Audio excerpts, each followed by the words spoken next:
Hello guys and welcome to my YouTube channel. Let's call this the Banana Show and talk about this little banana's journey, how it made its way to Australia from India, and it all started with one uncomfortable thought of wanting a change in his life, and he decided to do masters. Sounds very familiar to some people. I'm sure most of us have done that. But yes, we will talk about our journey, how it started, and yes, before I forget, please like, share, and subscribe. No, I'm joking. You don't have to. It's just an informative page. Let's say a page, yes, to people who are confused and they just want some information. A quick background on Banana. Sorry, he did bachelor's from a non-circuit branch, so he does not know coding, C++, Python. So yes, and then he was placed in a good company, in a good team, and he was working on an application. Even though he was from a non-circuit branch, once you get placed, the reality is you will be sitting in front of a laptop, and we did not want that for the longer run. Right now, we're all filled with hopes and ambitions, but that's how it all starts. And Banana is not rich. He comes from a very, you can say, middle class, lower middle class kind of family itself. Not rich at all, because we know our limits, and yet we still wanted to do masters. So now let's just talk about my journey and how I decided I want to do masters. So the first year in my company was, for any student straight out of college, it's like a hit, and I had a great manager. But still, the hard reality is most of your day you end up working from, mine was from 10 to 5ish, but a huge part of your day ends up doing corporate work. Shouldn't be complaining, but it was a bit hard to digest that sudden change. And I was working on an application, know what I want to do, but I knew this was not something I want to do in the longer run. Fast forward to today, I can tell I've learned a lot from there. Everything I know, it's because of what I've done. But at that point, it was overwhelming, and I had a lot of thoughts.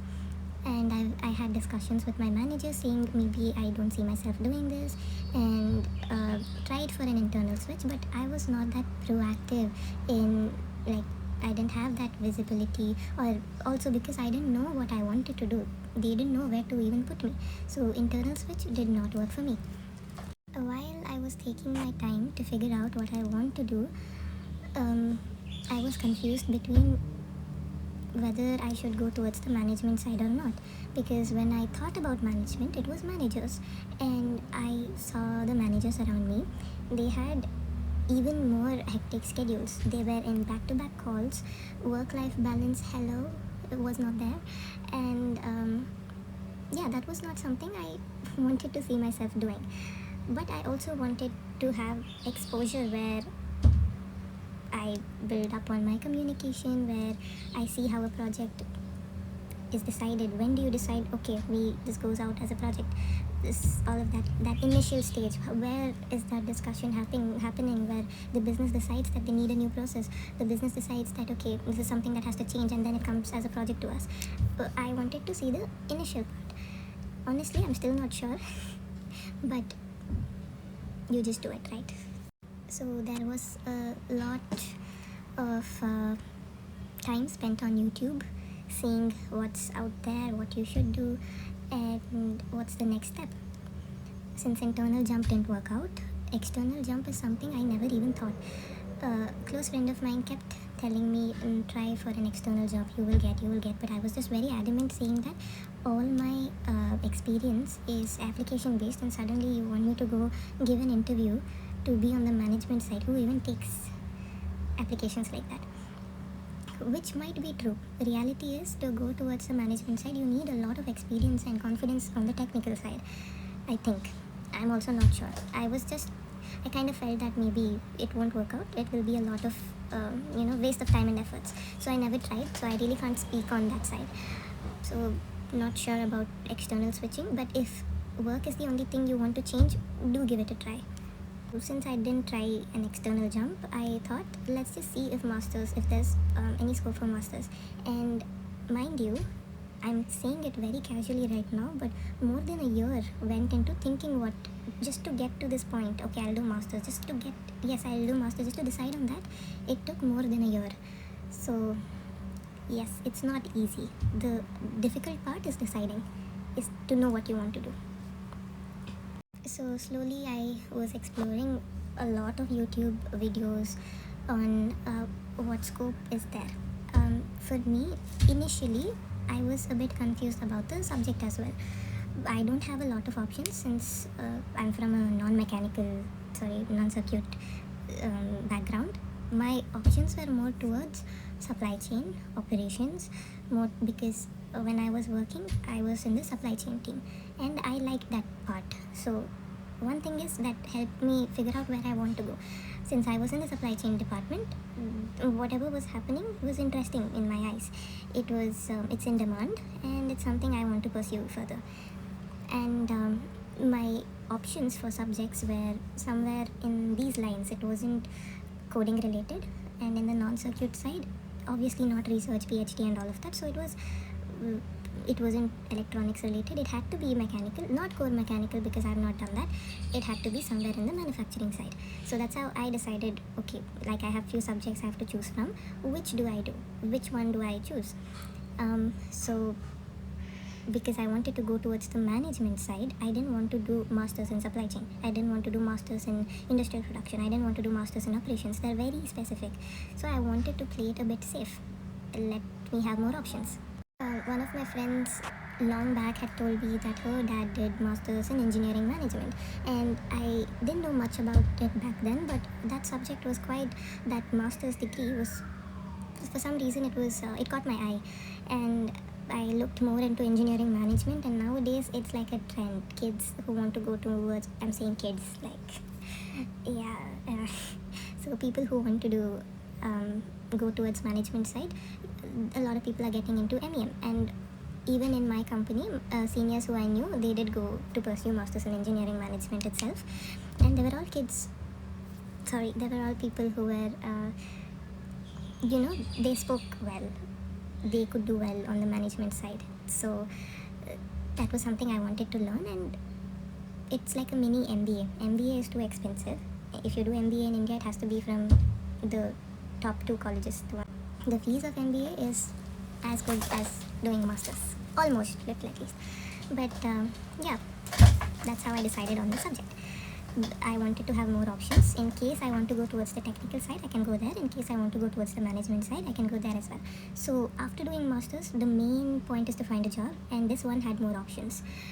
Since I don't know, I haven't still figured out exactly what I want to do, it felt better to keep my options open. One of my seniors did tell me, if you are sure you want to do things on the supply chain side, do a specialization, do it in supply chain itself. But I want to do it in supply chain, but if I make my thing so specific, I don't know, I still don't know. Sometimes it works out to be so specific. Once you're done graduating, you just have to go search for those kind of jobs. Your options are limited, but I didn't know if I wanted to have my options limited. Sometimes it's a good thing, sometimes it's not. I didn't want to do, like, I just wanted that management side thing also. Let's see, if not supply chain, maybe management at least.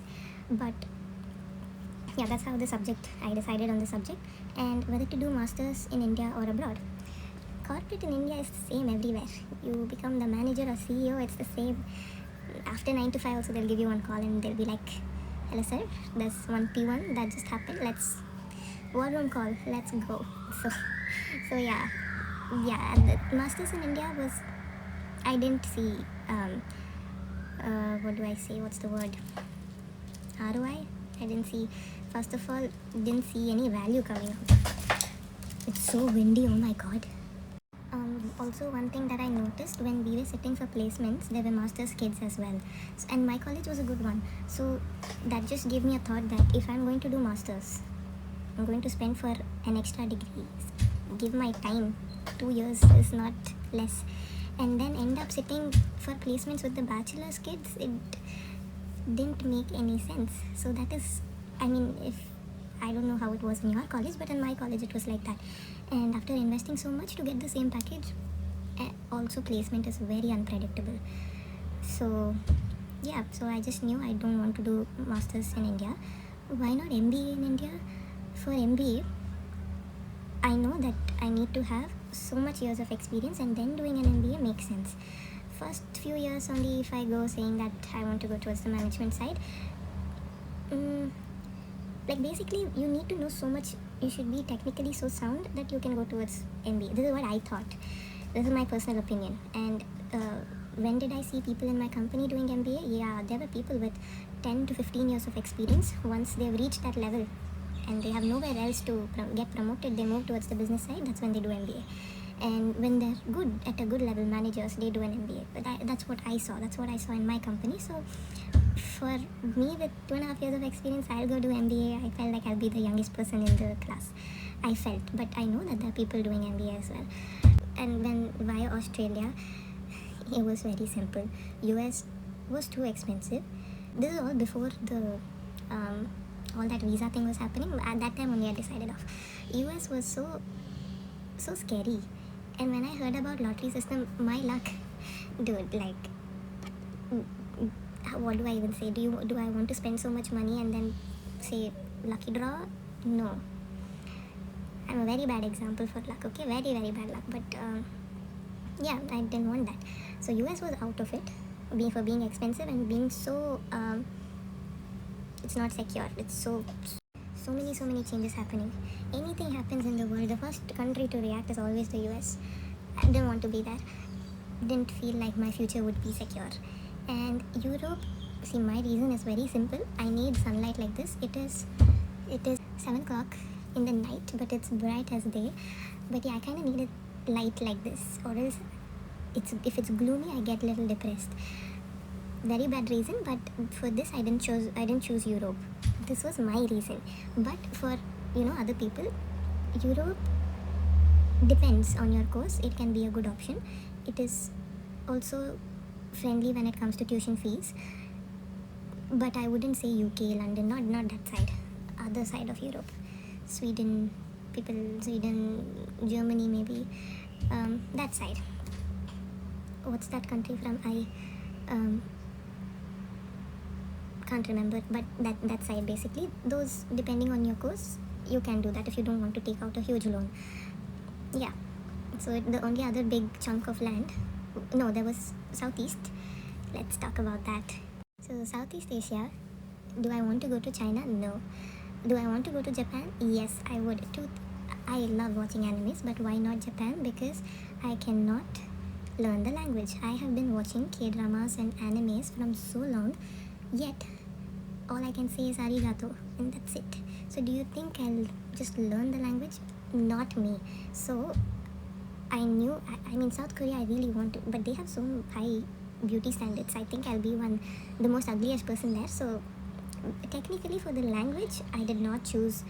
Also in Europe, one of the reasons I didn't want to, apart from the sunlight and the gloomy weather, was the language. If you don't know the language, what I've heard is they prefer people who know their language. Happens in corporate also. There's bias. Whether you like it or not, there is. And when there's like a team meeting happening, English might not be a language that they will choose to have their discussions in. It's not an international language. It's not that corporate language for them. They will talk in French. They will operate in whatever language they speak.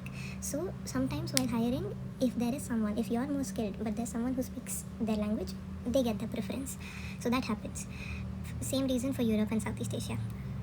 And for Japan, it was that they work a lot. So what was the only other big piece of land that talks in English? What's left? It was Australia. So that's how I decided on Australia. Is MCQ, you don't know the right answer, but you know what's wrong. So you just deduct all of those, and the one left is this. So yeah, Australia was the one that was that side of the globe was what I wanted to explore. And then I started seeing videos on like colleges in Australia and everything. And yeah, that's how the masters in Australia started. That's it for this video. If you can relate, if you can relate to like this process, if you're going through it, if it's taking a lot of time, if you want to know what you want to do, or like which place you want to do it, or if masters is even the right thing, just know that it's supposed to take so much time, it's supposed to be confusing, it's supposed to keep bothering you a lot, and trust me, eventually you will decide on something. So that's it for this video. Going forward, what we will do, this is like brainstorming. We'll talk about the agency, we'll talk about finances, we'll talk about things you should do, should not do, everything, because it's been 20 days since I'm here. All of this information is fresh in my head, and yeah, hopefully I can just do KT session very nicely. Bye.